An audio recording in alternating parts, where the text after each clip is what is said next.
Okay, everybody. It's really nice to see all of you.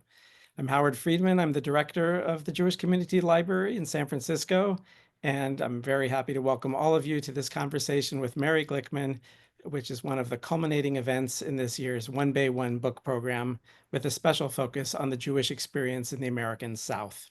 This is an opportunity to reflect on your reading and your conversation, and bring your questions to one of our selected authors.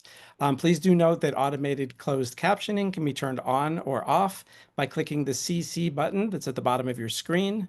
We'll all be muted, but we'll have the opportunity to ask questions via the chat function. So you can put your questions in the chat at any time, and then I'll relay them to Mary after she makes her initial remarks.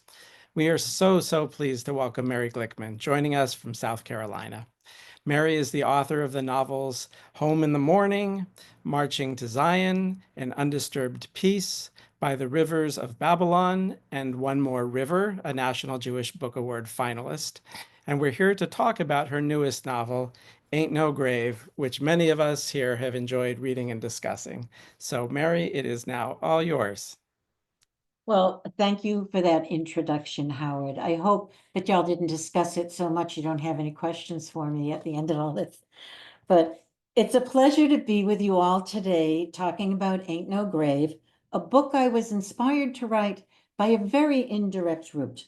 I was between novels, casting about looking for a subject, and by chance I heard a song by the Lonesome River Boys, Let's Go Up to Mahaley's House, about a real life, one-eyed, backwoods Georgia psychic who would tell you your fortune for $1 and a dollar for her and a dime for her dogs. Mahaley Lancaster was known to be adept at solving crimes. She was also the midwife, teacher, Bible thumper, political activist, and numbers runner. But anyway, she served in her capacity as psychic as the chief witness at the John Wallace murder case in 1947. Her powers located the body of the victim down a well, assuring his conviction. Now, from the beginning, I thought she was a great character to write about, but I couldn't find like a Jewish hook to use with her. As a Jewish novelist, I had to. Then I discovered Mahaley was also a self-taught lawyer. This was the days before bar associations, so all you had to do was study legal texts and hang out a shingle. Anyway, she often bragged about being on the Leo Frank defense team, although no court record confirms it. But hey, I thought, I write fiction, that shouldn't get in my way. And I started researching Leo Frank, the New York-born factory manager in 1913 Atlanta, who was accused, tried, found guilty of the murder of Mary Fagan, a 13-year-old worker in his shop. 2 years later, Governor John Slayton commuted Frank's death sentence, believing it to be a miscarriage of justice. Frank was dragged from his prison cell, taken to Marietta, Georgia, where Fagan was buried, and lynched. It was a seminal moment in American Jewish history. An exodus of Jews from the state of Georgia followed. The Ku Klux Klan was revived, and the ADL formed. While anti-Semitism is as old as the people Israel itself, there were specific factors contributing to its outburst in Atlanta in 1913. In a way, it was a perfect storm. Frank was a member of a group of northern factory builders and managers, many Jewish, whose investments and labor created a reconstructed Atlanta as the jewel of the South.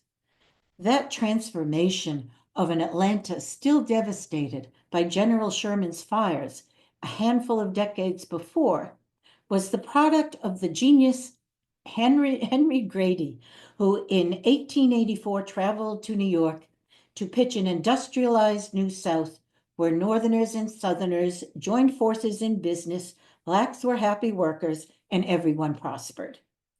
Atlanta's transformation was comprehensive, swift, and disturbing to a generation still resentful over a lost war. So who is to blame for all of those social problems industrialization brought? Well, the Yankee interloper too. There were other cultural influences promoting that view. The most obvious of these was a growing movement to end child labor. It was a pet cause of Mrs. William Randolph Hearst. A loving husband, one assumes, publisher Hearst bought the Atlanta Constitution and made the end of child labor its cause célèbre. In 1913, child labor was both legal and substantially damaging to most children in the grasp of big industry. Disease frequently swept through foreign factory populations, not sparing its most vulnerable, and on-the-job injury was common. Protest was frequent. It was easy to find the scapegoat, though, of all industrialization's evils, that child enslaver, factory-connected Jew. It took until 1938, by the way, for federal labor laws to outlaw child workers in factories and mines. 1938. Children under the age of 14 were permitted to work in agricultural jobs with parental permission. That exemption was born with the family farm in mind, but it wasn't restricted to it. Today, across the globe, children are employed in factories, mines, and fields without restrictions or protections. Many American corporations take advantage of that reality to produce cheaper goods, which to my mind is a shame. Currently in the US, children are allowed to work in certain sectors, think TV actors, for example. But if the child is under 12, she is restricted to 3 hours of work per school day. Children employed in agriculture may work up to 10 hours a day, depending upon the season.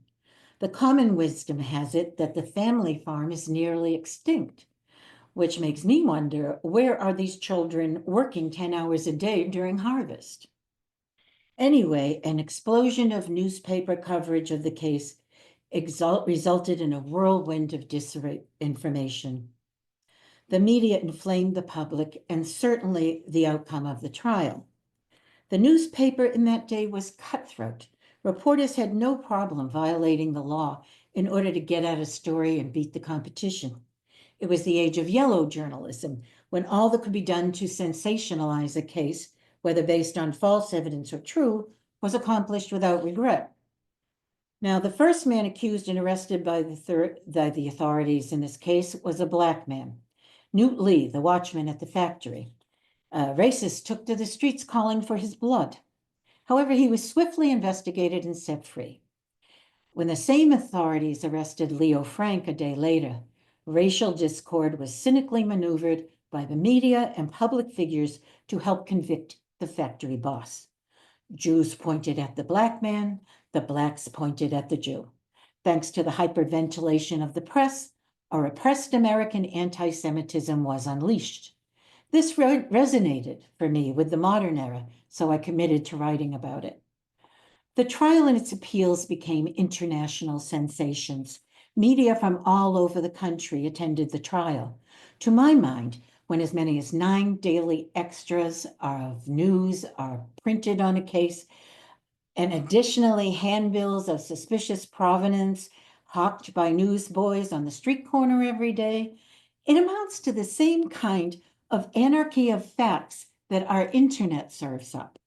No matter what your bias, you can find a confirming voice somewhere on the internet. The tragic injustice of Leo Frank's lynching is where those indiscriminate, manifold voices wind up. Added to child labor and media excess was the racial politics of the day. Racism had a strong hold on Atlanta in 1913. Yet the chief witness propped up against Leo was Jim Conley, the factory janitor, a Black man. After the trial, Conley confessed to the crime to at least 3 barmaids, 2 barmaids and a neighbor, and also his attorney. His attorney was so appalled, he broke his lawyer's oath and reported it, effectively ending his legal career. Incidentally, Conley was the first Black man in Georgia to testify as a primary witness against a white man. Undeniably, the public was fired up by the case, which for the most part was fiercely partisan. Among the most anti-Semitic of these, I think I need a little sip of water. I always go too fast when I do these things. Among the most anti-Semitic of these was Tom Watson's The Jeffersonian. In edition after edition, he condemned the entire Jewish community, as well as Leo Frank. After the trial, he was rewarded and elected as U.S. Senator for the state of Georgia. By the time Leo was lynched, the solid citizen criminals who lynched him had plenty of argument easily at hand to convince themselves they addressed an obscene injustice that let a pedophile Jew live. Once he was dead, a crowd of 3,000 Marietta citizens gathered to celebrate his corpse hanging from a tree. They violated his corpse. They ripped pieces off his nice shirts as souvenirs, and all the while, photographers snapped away. The mob included a preacher, a former governor, a former mayor, a doctor, a judge, the son of a U.S. senator, and a lawyer. Later on, these same men presided over a sham grand jury that absolved the town's population of any guilt. The 25 actual lynchers were sworn to secrecy, and their names were never reported. You know, when you people a novel with characters, your aim is to make them relatable to a reader, to make them flesh and blood. Then you can dress them up in whatever period of history or even ethnicity, in my opinion, you want. People don't change. We all want the same things: love, security, a better life for our kids. People wound and are wounded, rescue and abandon, love and hate in all eras. That's the stuff of noveling. Obviously, there is many real life characters in Ain't No Grave. Frank, his wife Lucille, Arnold Rosser, their attorneys, some of Frank's chief enemies, men like the vile publisher Tom Watson and Hugh Dancy, who rose to high office. Both of them rose to high office in Georgia later on. Watson as U.S. Senator and Dancy as two-term governor of Georgia. Another, Harold Ross, star reporter for the Atlanta Journal, and chief Frank defender, went on to found the New Yorker. Sigmund Livingston, founder of the Anti-Defamation League and co-founder Rabbi David Marks, leader of the Temple in Atlanta into the 1950s, both make appearances. Now, in writing historical fiction, I found that writing about real people involved in true events is uniquely challenging. Seminal historical moments are immutable and spearheaded by individuals who live on for their deeds. They come with a basketful of real-life events to which an author must stay true. You can pick and choose which events to focus on, which are most relevant to your subject or your themes, but in all cases, their characters need humanizing. Now, they have a big job to do. No, excuse me, I skipped a sentence. I like to do that through a distance from my imagined characters. They have a big job to do. They have to give the reader the human side of landmark events. The great thing about fictional characters is that they don't bring real-life baggage to the author. She is free to invent them as representatives of their era who are affected by the tropes, in Frank's case, violent anti-Semitism and racism, that drive events. Their biographies and actions are up to the author. Since I approach historical fiction from the outskirts, I developed a love story between two childhood best friends, a black sharecropper's daughter and a Jewish shopkeeper's son, and thrust them in the middle of the case as a factory worker and newspaper cub.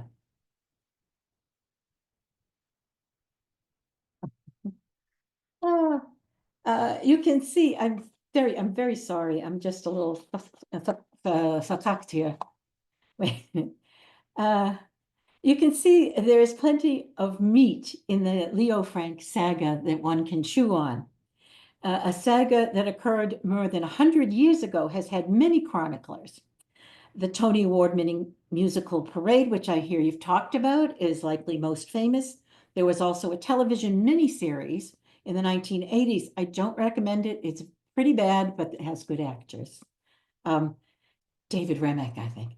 The most useful research text for me was Steve Oney's And the Dead Shall Rise. in a nonfiction encyclopedic examination of the case, written in an episodic and anecdotal manner. It was the winner of the National Jewish Book Award, and I highly recommend it.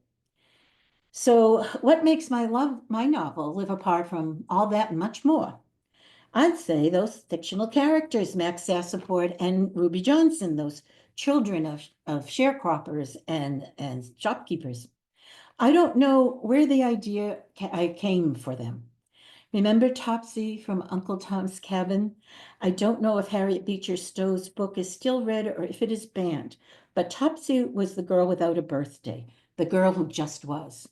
Max and Ruby just was for me too. Once I conceived of them, it felt as if I had always known them. They were always with me. I knew who they were straight away. I enjoy taking characters from childhood to adulthood, through all the formative experiences that we have and the fateful decisions that we make. In the historical novel, they need to embody in some way the zeitgeist of the era and part of its soul also. Max and Ruby do that in the way they grow as best friend, as lovers, and as individuals. Whew. And that's what I got. Oh, sorry for the stumbles. I had a long day. That is fine. So I really encourage everybody here to put your questions in the chat. If and Mary will be happy to answer them. I'd love to answer them. And if it's difficult for you to put them in the chat, it's possible to use the in the reactions buttons. There's a you can put raise hand, and I can call on you to unmute yourself. We do have a question from Todd Silverstein. He notes, I've always found it interesting that prominent Atlanta journalists and citizens were presented with two suspects, one Black and one Jewish, both from minority oppressed races. Yet they chose to frame the Jewish suspect and not the Black one. Do you have thoughts on this? Oh, yeah. I think that's principally because the Jew may have been ostracized in some ways in the community of Atlanta, but they were not oppressed. They were in control of businesses. They had, all of the various social clubs that Jewish organizations have now. They did charity work all over the town. They were respected and well known. But however, as I mentioned, there was this growing undercurrent of anti-Semitism because people were upset about all of this wealth that the Jews were bringing to Atlanta. There was some jealousy involved, as there always is, I'm sure. There was also the fact that they just wanted to bring them down. Maybe they wanted to take over the factories themselves. But it's hard for me to understand the motives of such, but that's how I understand it from the historical context. Great, thank you. I have a question, which is, I mean, you're a state away from Georgia, but you're the degree to which you feel that you observe the region having sort of owned this history or is still struggling with it. Yes. Oh, yes. No, I don't think they struggle. There's a beautiful museum about it. Well, I think that may have closed recently and was going to reopen in a bigger museum as an exhibit, but no, not at all. I did a very interesting presentation at the Atlanta Jewish Book Festival, and I can assure you that, everyone, I'm sure there knew all the things I was talking about. And I mean, Rabbi Marx of the Temple, he was there till the 50s. He was famous. The Temple is famous. It's the Temple, that's just its name, the Temple. There is not the Temple so-and-so, it's the Temple. That was also in Driving Miss Daisy. Remember when the temple was bombed? It was bombed during the Civil Rights era. So, these are all, I mean, especially the most ugly parts of the Civil Rights era, they all happened in the South. There is no turning away from it. You can't not acknowledge it. You can't absorb it. You can't. I do think, though, I must say, is that, in my opinion, I've lived in the South for 16 years now. I come from Boston. That I find there's racism everywhere. the racism in the South is a different kind entirely. It's people know each other, their families know each other, they live next door to each other. They are, in the South, if you're in the, oh, and this is my example. Am I going on too long with this? Not at all. Okay. We're here to hear Um, you. in in Boston, uh, a bunch of white women in a bank with it, and a black kid in hip hop clothes comes in. Every single woman, I swear, they'll go like this. In the South, that happens. Have them turn around and say, "Hey, Ginny Joe, how's your mama? I heard she wasn't well." And nobody has that level of fear. I'm not saying we don't have our share of meth addicts and and people of ill intent. But I mean, it seems to me even this farm country, the migrant farmers, they seem pretty well established. They're the people who do the tiling. They're the people who do a lot of carpentry, do the gardening, all that. They're very well established. And, I can't imagine them ever going away. I really can't. The community likes them, loves them, and needs them, you know? So I don't know if I got off on a weird tangent there. Oh, that's great. I am a creative. So, apropos of you're talking about your experience there in the South, Janice asks, she says, I don't know your whole biography. You were born in Boston and now live in the South. Please talk about why you were drawn to the South for your stories." Ah, well, two sides to that. I had written, I believe, 7 novels up north that never got published. And they were all of many different subjects. And then my husband and I spent a sabbatical. We spent 6 months, 7 months in Spain, and then we were running out of money and said, we had a certain amount set aside, about 40, 45. And I said, okay, we have enough money to spend a year in Charleston, South Carolina, or we could spend 6 more months in Spain. And being two lazy bastards, we decided South Carolina sounded better. And we had been to Spoleto, our major art festival, and really enjoyed and liked the South. So while we were here, I really fell in love. I met a lot of wonderful people. I fell in love with a horse that I later purchased. I learned how to ride, which came first. But then went back north. We bought up a little piece of property. We went back north, back and forth. We were for a long time. But when I came back north the first time, there was an article in the Boston Globe by I've forgotten who, and the journalist said that, famous journalist, I think, said that she had been to Charleston and she was very disappointed that there wasn't enough mention of racism in the I don't know, DAR museum.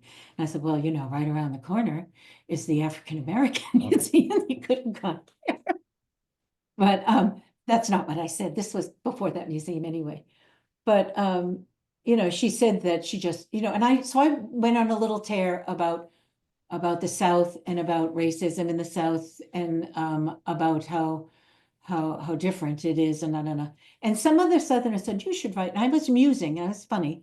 And some other Southerner wrote me and said, oh, you ought to write about the South. You do that so well. And before I was intimidated. I love the South too much. It's like I can't write about the Holocaust. That intimidates me, So the South intimidated me. And when he said that, I said, okay, I can do it. And then I started writing Southern novels, and my heart is there. I love the language. It lilts in a certain way. It's a beautiful rhythm. Telling stories is a very Southern occupation. It's what people do. And it's just, I've been happier here, I suppose, than anywhere else I've been. So I love it here. That's all. That's I have great. to reflect it. And it does bother me that most people who are not from the South see it like a Hollywood movie.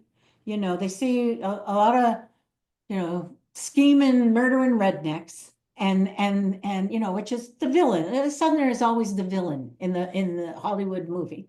And so people have found that image and held on to it, and it just simply isn't true. I know literal rednecks who read Faulkner, I mean, it's It's a very different place than most people think it is, but you have to live here to learn that. Great, thank you. Denise Chandler asks, how did you create the Sassaport family? Ah, that is interesting. Thank you. You must have read more than one of my books, have you? We don't know. But Yeah, there are, yeah, she oh, indicated. okay, there are SAS reports in all my books. Actually, that was at the suggestion of my agent and publisher who said, you have to have a series, you have to have a series. And you know, the way you have a series is you put the same family in each novel. So I said, okay, I don't mind. You know, but the name Sassaport came literally from a famous family in Charleston who were privateers in the 18th century. And they built some magnificent homes in Charleston. One of them is now the Huguenot Church, etc. And he was a Sephardic Jew who traveled up through Portugal to London and then no, maybe that was one of my characters, but he was a Sephardic Jew. He went back and forth. And I was stood out in front of his house one day and I said, yeah, that's what we need for this novel. We need a family because history and family is extremely important to Southerners too. The first thing you'll be asked by a Southerner is, who are your people? And you better be able to tell something about 5 different generations. So, Right. Um, so Marjorie Fulbright asks if you can talk about Ruby's father as a character. I loved him. I just like, he seemed to me just like, a good daddy and a hardworking man. And he took care of his family. He grieved for his daughter. And they took her back when she came back disgraced, they took her back and they loved her. And she loved them. I thought he was a great father, and I thought her mother was a great mother. I know he beats her in the beginning, but I mean, we're talking 1913. These were not, also, most people were not that enlightened about such things. They thought that's what they were supposed to do. So you got to give him a little credit for that. But I loved him. Thanks. Eileen Levine asks, she says, after the later confession of the actual perpetrator of the crime, what happened when this was made public and was he prosecuted? No. No, he may have died before anyone got around to it. But actually, the case remains, well, Leo Frank, a new witness came up in 1980-ish, early 80s, I believe it was, a man named Alonzo, and I wanted to look it up before I did this and I forgot. As I say, I had a bad day, a hard day. But he was 7, 8, 9 years old, working at the factory at the time, and he witnessed the perpetrator, Jim Conley, carrying the body to the basement where she was found. And she went home and he told his mother and father, I'm going to make him a little older. I'm going to say he was 11. Y'all real interested? You can look it up. Just put in Alonzo and Leo Frank and it'll come up. And his parents told him, don't say anything. You don't want to be involved. You need to stay out of this. And so he did. And then it bothered him for 60 years of his life. And he finally made it public. There was a new trial. I know a judge in Atlanta who was his attorney. And at that point, Frank was, I'm fighting for the word, and maybe there's someone in the audience that knows it. He wasn't, he was absolved of the crime. He wasn't made not guilty of the crime, but he was ruled absolved. No, I don't think absolved is too guilty a word. I'm sorry, I don't remember it. Do we have any lawyers in the group? Um, So Janice writes, reading the book, I became frustrated at the delays Ruby and Max had in getting to Chicago, such as going back to their families when there were problems. Was that your intention? It did make me unable to put the book down. Oh, I'm very grateful for that. Um, there's, the reason I did it that way was because I wanted them together during the trial. I wanted them already lovers again, or lovers for the first time during the trial. But then there's a 2-year lapse between the trial and the lynching. And I didn't think it'd be very entertaining for people to read about appeal, appeal, appeal, or, local politics. So I said, well, I'll just, put them on a journey. And in that way, I was able to introduce the founding of the Ku Klux Klan, the reigniting of the Ku Klux Klan in the meeting of the Knights of Mary Fagan that they come across in the woods, because that was real. And I wanted to kind of, I'm gonna jump ahead. At the end, I wanted it, I didn't want them to have it too easy with their parents. I don't know why I said that. Um, but anyway, does that answer the question? Did I go full circle? Yeah, I think it was. Okay. Kathy Taylor asks, have any people expressed the opinion that they became more intertwined with the two young people and their lives than with Leo Frank? Oh, yes. Oh, yes. This lawyer the judge I met from Atlanta, who was the lawyer for that fellow. He got up at the Atlanta Jewish Book Festival and says to me, it was all this great history, everything was accurate, I loved it. He said, but then there was also this soap opera. And every writer trying to write seriously about a relationship, a love story, I kind of think that's the last thing they want anybody to say, a soap opera. But he was so adorable, I couldn't help it. He was very kind to me after the thing. But he kept pumping it as, oh, people read it, it's a love story. I like love stories. I think every novel should have one. Doesn't have Good. to be between a man and a woman. It can be between friends. It can be between mother and child. But every novel should have some kind of love story, even if it's a bitter, angry one. So we have the question, why did you choose Chicago as the place they wanted to move to? Oh, the only reason I chose Chicago was because he had an ambition to work for the Chicago newspaper, and also they legally could have a marriage as a black and a white. In Georgia, they could not. In Georgia, they'd still probably, I hate to use the word, lynched. That was a very dangerous thing that they were embarking on. I did wonder if I had them hiding in bushes too much. If they, I wish I could have found another place for them. But that must have been what it was like to have an interracial relationship in that day. I have to say today, I don't think I know around here, I don't know very many families that don't have a biracial child in it. And I always thought that would lead to a blending of races, would lead to a union of races. And I guess I'm wrong. I don't know what's going on anymore.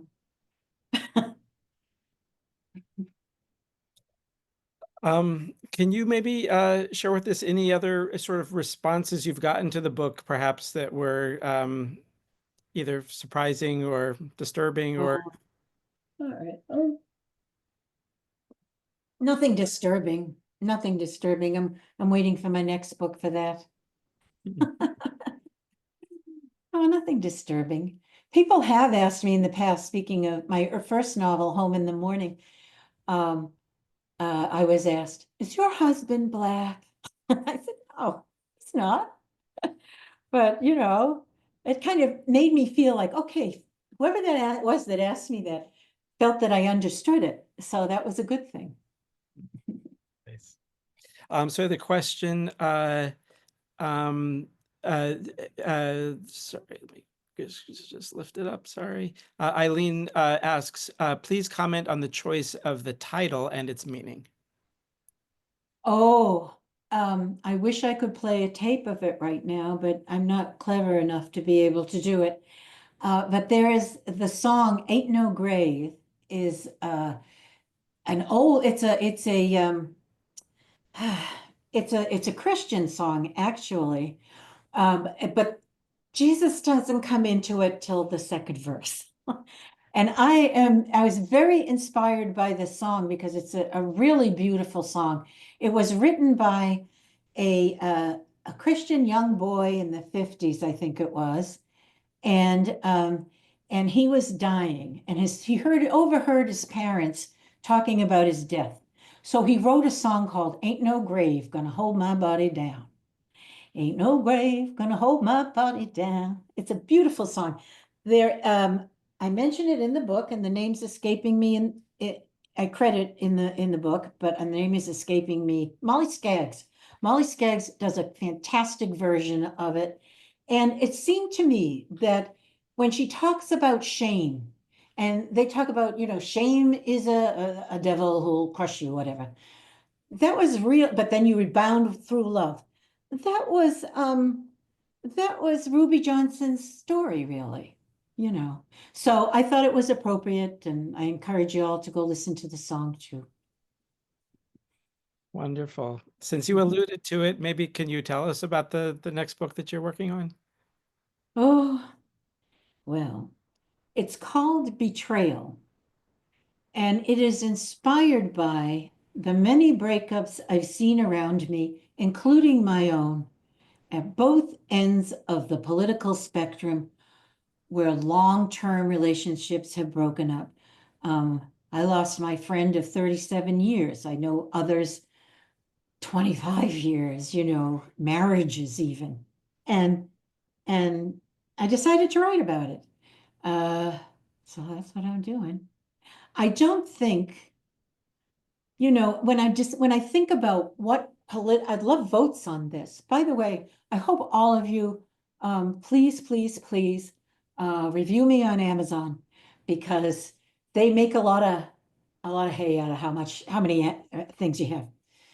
Um, where was I now? Where was I, Howard? Help me, help me. Just in talking about your current Oh, right, right, right. So I've been wondering how I should handle it. If I want the breakup to occur over something tangential, it has to be tangential to the Gaza crisis or to the Trump election, you know? And I don't know which to choose. And I guess I'll find out when I finish it. I'm about halfway done now. I like it. I like it a lot.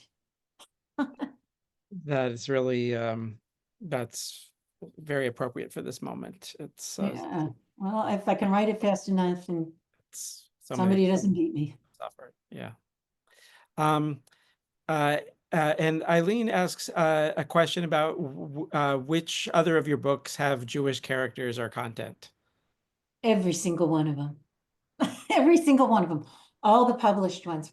When I finished my story about an undisturbed peace, which is largely devoted to the Indian Expulsion Act and the Cherokee and 5 honored tribes removal.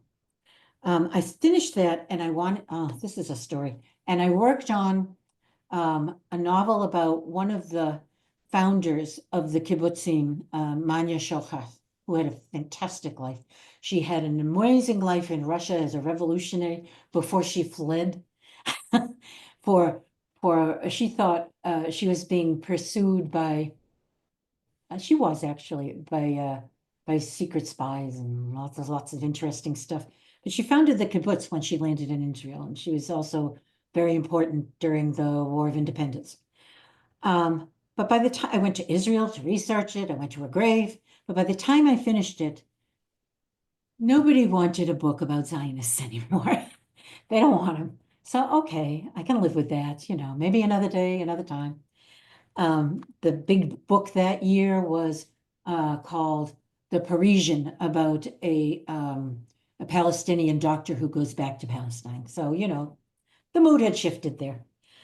So then I wrote, I decided, okay, I'm going to write something I just feel like writing. So I wrote a novel about my favorite French poet, who was highly problematic character. He was a drug addict. He was in his insane old age, he was a pornographer. He was best friends with Claude Debussy and this thing, that thing. But I love this guy, but he, all that bad stuff about him. How do you write about that? I found a way to write about it from a distance again, and I wrote a beautiful novel about it. But my agent told me that what the publisher said, all the nice things, oh, you love to make you write. But I did one like that last year, it didn't sell. Or they said, if it was about Victor Hugo, okay. But who cares about Pierre Louis anyway?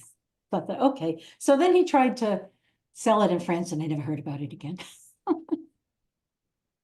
So, so, I wrote another one that was horrible, deserved not to be published. It was a sci-fi novel about anti-Semitism. Terrible, because I know nothing about science. But so then my agent said to me, Mary, you need to go back to your roots. You need to go back to the South. You need to go back to your Southern Jewish experience. I said, yeah, you're right. So I did two more like that. This novel, the main two characters are Jewish and a smattering of others. The one I'm writing. Yeah, well, I'm a Jewish writer, I guess. What can you say? There were always Jews in my unpublished novels too, actually. And I think about it, they were.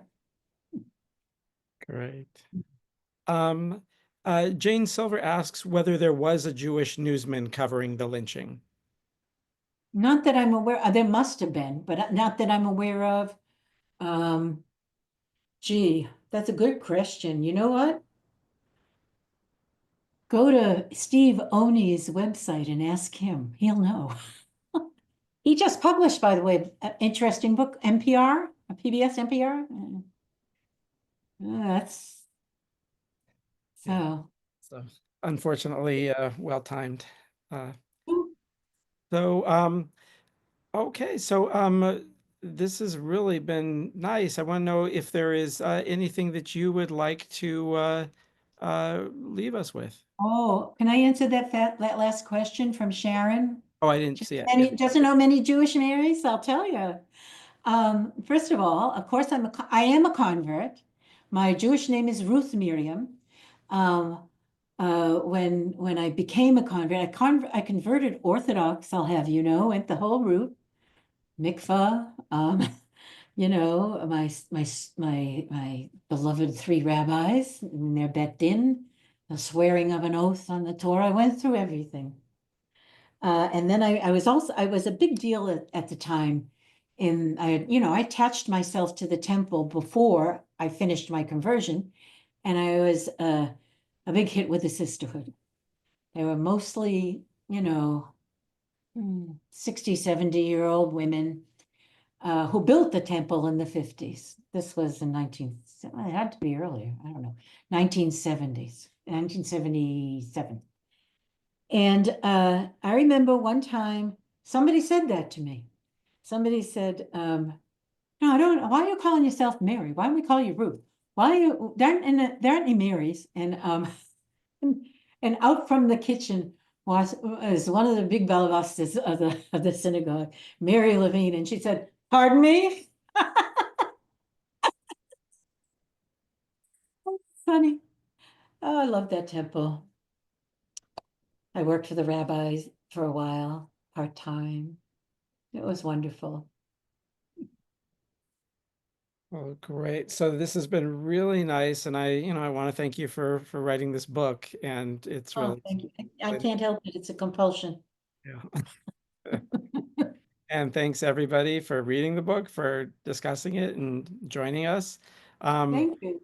And we do have so I'll send something tomorrow to all of you with a follow-up email, which will also include, just so you know, as Maria alluded to, the play Parade is starting in San Oh, Francisco at the Orpheum on Tuesday, this Tuesday, and there's special discounted tickets, especially for Tuesday night. But also there's a code that can give you discounted tickets. That Howard, I have to take 5 more minutes, 2 more minutes, yeah, yeah, two. yeah. I had a friend who, she works for an autism foundation, and she was having a fundraiser opposite the theater where the play was playing. There were massive amounts of neo-Nazis and such in the streets. They could not, people would call her and say, I can't come to the fundraiser. I can't get through. And that was a terrible thing. Terrible. There, I Yeah. don't know how much reporting was done on it either. I have an eyewitness. Wow. Yeah. Um, so, so for those who are interested, actually, I'll go ahead and I'll put a link in the chat, but also send something to everybody tomorrow with further reading of more of Mary's books and more about Leo Frank trial and. There was a question. Eileen wanted to know where that happened. Oh, where it happened? Yeah. I don't know the name of the theater. If I could find out, I mean, if some people have little questions they want to ask me, Howard, if you could email them to me when I have a minute, She's I'll asking get. what city that happened in. Oh, New York City. New York City. Oh wow. Yes, it was on Broadway somewhere. Or Okay. wherever it was they were playing the revival. And Dinah Stroey wants to know if you have an opinion of the play. Not really. I have to tell you, I haven't seen it. Mhm. Um, the it's the music of it. I'm kind of an opera snob. And I'm not that much of a fan of the music, but I might get there someday. I don't know. I mean, my tastes are pretty traditional, and I might take on a mile in the night visitors once in a while if I have to, but that's it. That's honest response. So You know, Mary, is there anything that you'd like to leave us with? oh, I don't know.